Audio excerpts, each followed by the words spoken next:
So on this Easter Sunday, I have a confession to make, and it's this: I am a skeptic. What I mean by that is if I see something that sounds too good to be true, my first thought is almost always, well, it's probably not true.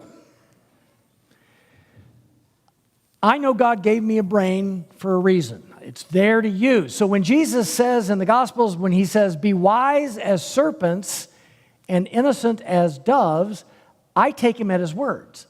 I want to be wise enough to identify evil when it's coming at me, even if it's coming at me dressed in a really convincing disguise.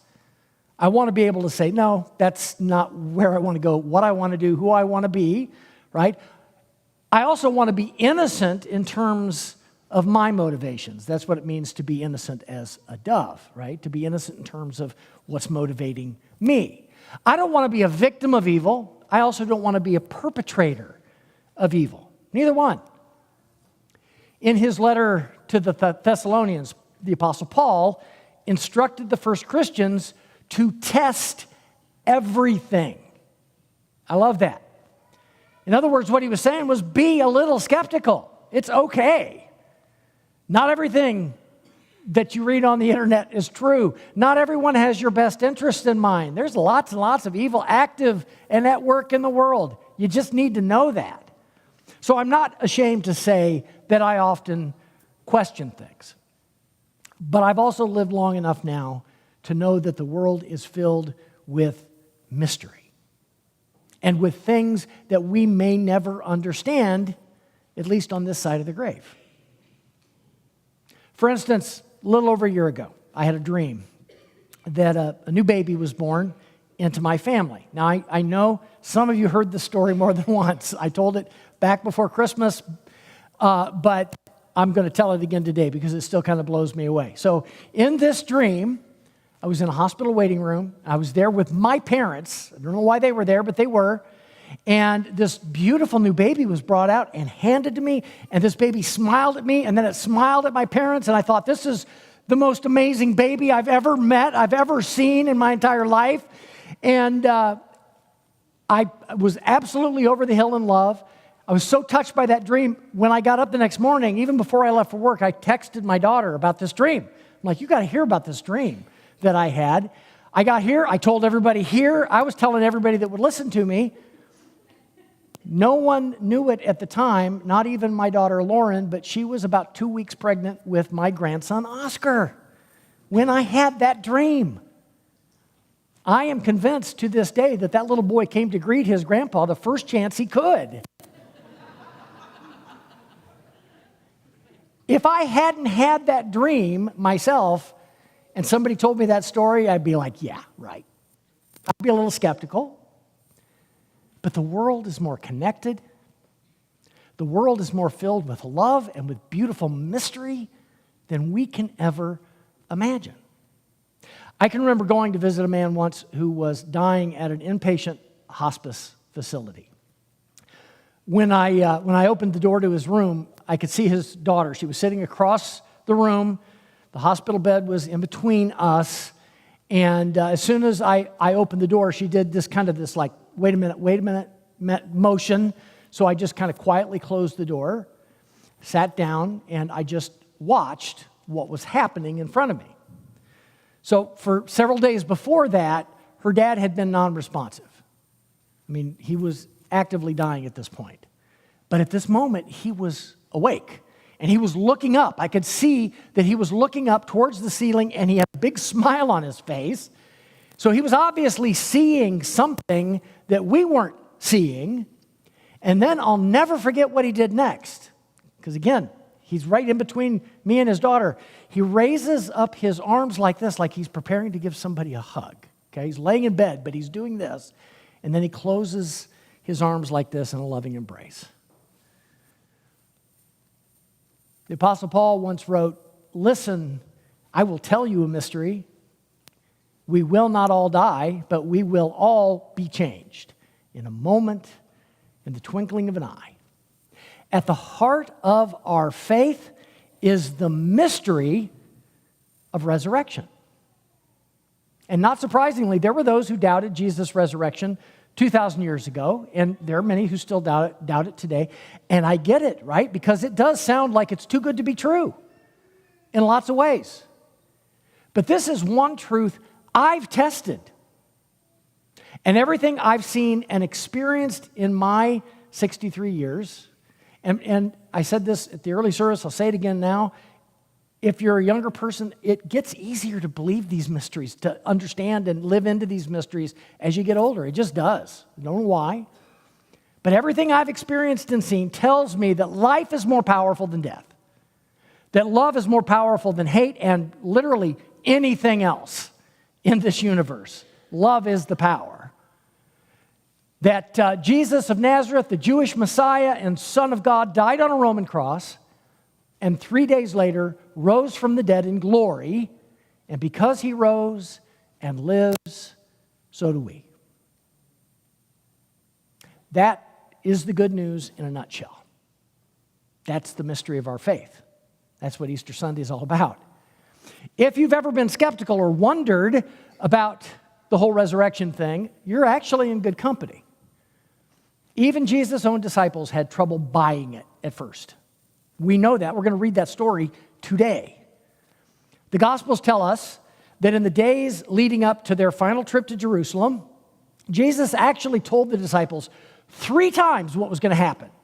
He told them that that he was going to die, he was going to be crucified at the hands of the Jewish leaders, that 3 days later he would be raised from the dead.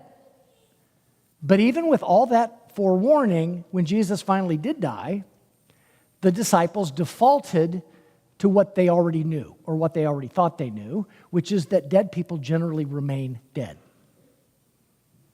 And they weren't the only ones to doubt. Even the women. And I say even the women because they never left his side. They were faithful when the men abandoned, betrayed, denied. They stuck with him right up until the end. They were there at the cross. They were there on Easter morning. But when they went to the tomb on Easter morning, they were going to prepare a dead body for burial. They weren't going to see an empty tomb. They weren't expecting that, even though they'd heard those same things, those same predictions that the male disciples had heard too. So we're going to read their story now in Luke 24, beginning at verse 1. But on the first day of the week, early at dawn, they came to the tomb, taking the spices that they had prepared. They found the stone rolled away from the tomb, but when they went in, they did not find the body. While they were perplexed about this, suddenly 2 men in dazzling clothes stood beside them. The women were terrified and bowed their faces to the ground, but the men said to them, "Why do you look for the living among the dead? He is not here, but has risen. Remember how he told you while he was still in Galilee that the Son of Man must be handed over to sinners and be crucified and on the 3rd day rise again?" Then they remembered his words, and returning from the tomb, they told all this to the 11. Okay, so this is the 11 disciples minus Judas, and to all the rest. Now it was Mary Magdalene, Joanna, Mary the mother of James, and the other women with them who told this to the disciples. But these words seemed to them an idle tale, and they did not believe them. But Peter got up and ran to the tomb, stooping and looking in. He saw the linen cloths by themselves. Then he went home, amazed at what had happened. It's been pointed out to me before, maybe to you too, especially my women clergy colleagues have pointed this out, that the very first people to ever proclaim the good news of Jesus' resurrection were women, right? They're the ones that carried that message, the most amazing message in the history of the world, and that's true. You can't read the story and not see that it's true. The men were basically in hiding for fear that the Romans were going to do the same thing to them that they just done to Jesus, and rightfully so. They were right to think that. Of course, we also know eventually those same frightened disciples became the powerful apostles who went on to proclaim Jesus' death and resurrection to the whole world, and ultimately, did that at the cost of their own lives, right? So they gave their lives for that mission. But on that first Easter morning, When the women reported what they had seen and heard at the empty tomb, the disciples acted like what you might expect a bunch of men to act, right? They didn't believe the women. They didn't believe what they were saying. This is another one of those stories in the Bible that has what's called verisimilitude. It's one of my favorite words, comes up every couple of years, and I point this out. That means it has the appearance of truth. In my experience, men do act like that, right? Ladies? Yeah. So I've got this personality test that I give to couples who are about to be married. It's called the Myers-Briggs Personality Indicator. And in one of the 4 categories that it assesses, people either fall into thinking or feeling modes in terms of how they process information. So which means that every time a person takes information in, they have to process it either through their thinking or their feeling. So for instance, when I've taken the test, it identifies me as an F or a feeler, which means that when I take information in, I'm typically not going to ask the question, what's the most logical or rational thing to do? That's what a T does. But I'm going to ask, how do I feel about this? How are other people going to feel about this? Okay, that's what an F does, or a feeler. And make their decisions. I make my decisions based on that. So the test says I'm a feeler. But my wife claims that while I might be an F at church, I'm a T at home. That's what she says. So apparently I'm not as in touch with my feelings as the test might seem to indicate.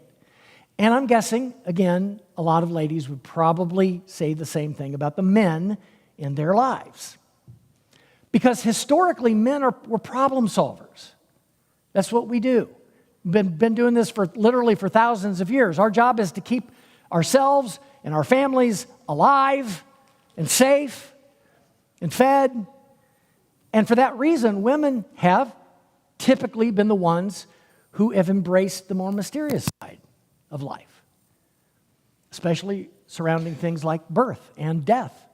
And the Easter story is no exception. Early on that Sunday morning, the women went to do what? They went to tenderly prepare the dead body of somebody that they loved in the traditional ways of their faith. All of that mystery stuff, that's what they were doing. The disciples, on the other hand, what were they doing? They'd analyzed the situation. And they had determined that their best bet was to lay low. And nobody was blaming them for that, right? They were definitely using their heads at that point. So when the women showed up with news about an empty tomb and about angels and all of this, the disciples were, the word I came up with is incredulous. They didn't believe them. It sounded like an idle tale. That's the words that Luke uses. It sounded like an idle tale. The only bright spot really for the disciples in the story is that it says that Peter ran to the tomb, looked in, and was amazed by what he saw. Now, before we give Peter too much credit, I also want to point out, and I just learned that this week, that the Greek word that is translated amazed there is probably more accurately translated as wondering. He left wondering. In other words, he wasn't quite to a place where he believed that Jesus had been raised from the dead, but he was open to it. He was wondering about it. Now, of course, we know eventually all the disciples would be overwhelmed by evidence that Jesus really was raised from the dead. We know that Peter and John were the first to believe, and Luke tells us that Thomas was the last of the disciples to believe. Remember that story? Remember how Thomas said when the other disciples were saying, no, he was here. He's alive, and he was here. And you remember what Thomas said? I love it. He says, unless I see the nail marks in his hands and put my fingers in the nails that were there and put my hand into his side, I will not what? I will not believe. Thomas was a skeptic too. But he was open to persuasion. The religious leaders, the Roman politicians, on the other hand, they were determined not to believe, no matter what the evidence. They'd made up their mind. anything else that contradicted that, did not fit with their narrative. They weren't going to believe it. They were going to just shut it down. That was their whole idea. We're just shutting this all down. Like the characters in the first Easter story, we also have to decide how we're going to respond to the news of Jesus' resurrection, because the evidence is there. It's present in the witness of those first believers, both the women and the men. They experienced something real and profound on that Sunday morning, and they wanted others to experience it too. It's why we have the story, right? It's also present in the witness of those whose lives were transformed after that, right? Every generation has experienced the power and the presence of the living Christ and have continued to tell this story. Otherwise, we wouldn't be here. It's present in the mystery of life and death that surrounds us every day. You just have to look. You have to have eyes to see and ears to hear, but the mystery is there, the presence is there, the miracles are there. A year or two ago, there was a Netflix movie that came out you may have seen called Don't Look Up, starring Leonardo DiCaprio and Jennifer Lawrence. So these two play astronomers. They're two astronomers who discover that an asteroid is on a collision course with Earth. And of course, when they take this to the news, nobody believes them, especially Jennifer Lawrence's character, because she gets really emotional on a news show, and everybody sees her as being kind of emotional and hysterical, right? They don't believe her, kind of like the women in our story that tried to tell the disciples. Eventually, though, and this is interesting, the asteroid becomes visible from the ground. People can see it in the sky. So the two scientists just begin to say, look up, just look up and see for yourselves. So the powers that be, okay, the people that don't want people looking up, start their own campaign saying, don't look up. In other words, don't be open to evidence. Don't be open to persuasion. Don't be open to whatever your lying eyes might be telling you. When it comes to the Easter story, something else I'll confess. I love that Peter and the rest of the disciples were skeptical at first, because that tracks for me. I would have done the same thing. I know I would have. I know me. But I also love that their minds were open to the miraculous.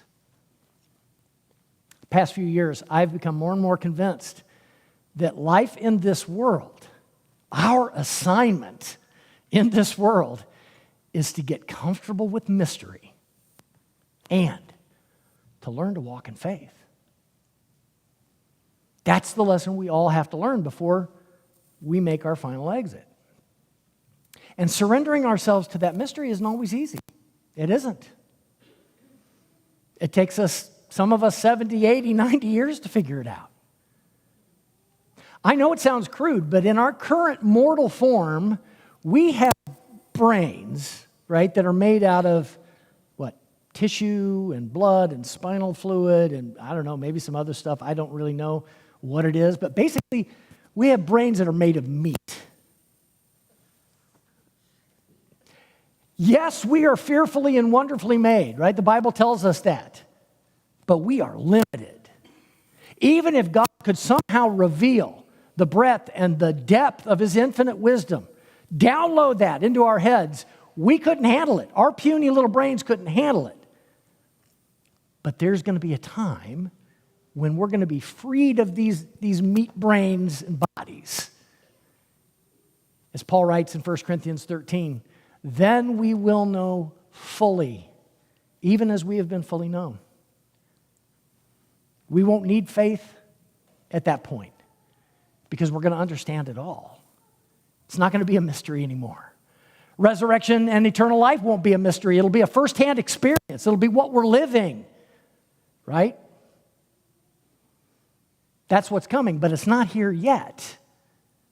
In 1 Corinthians 15, Paul spends a whole chapter on this idea. Really, the whole New Testament is a response to the good news of Easter. What does that mean to us, right? So Paul addresses this in an amazing way in 1 Corinthians 15. We're just going to read a short section from that chapter beginning at verse 50. Paul writes, what I'm saying, brothers and sisters, is this. Okay? The thing about this, too, is that Paul doesn't use the term meat brains, but he comes close. He does so right here. He says, what I'm saying, brothers and sisters, is this. Flesh and blood cannot inherit the kingdom of God. There it is. Nor does the perishable inherit the imperishable. Listen, I will tell you a mystery. We will not all die, but we will all be changed. In a moment, in the twinkling of an eye, at the last trumpet, for the trumpet will sound, and the dead will be raised imperishable, and we will be changed. For this perishable body must put on imperishability, and this mortal body must put on immortality.